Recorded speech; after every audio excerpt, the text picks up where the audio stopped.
So it looks like there's a lot of clear area in here, but actually we have really good saturation. What that is the tape underneath. It's gotten wet, but it's got air pockets under the tape. And we can see the label on the water jug showing through. There's a little bit of a blue hue to it, but that's because there was a little bit of light blue paint still in the edges of the bucket.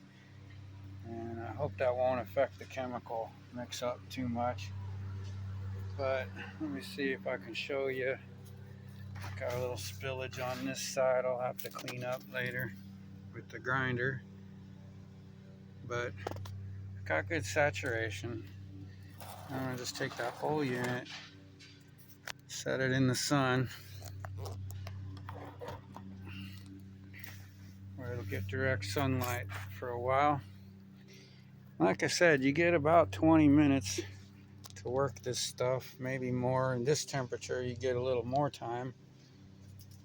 And hopefully that'll set up within a couple hours, enough to peel it off the form. If not, I might have to wait till tomorrow. I don't know.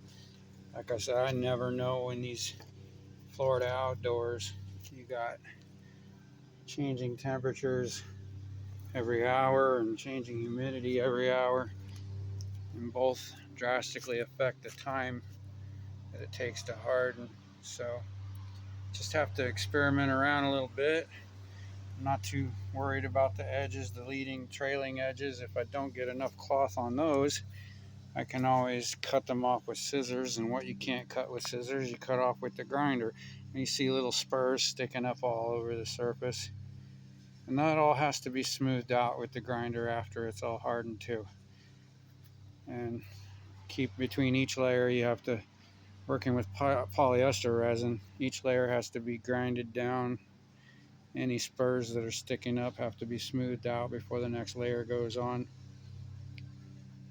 And of course the final layer has to be ground down, smoothed out, and then you have to go over it with some more, well, generally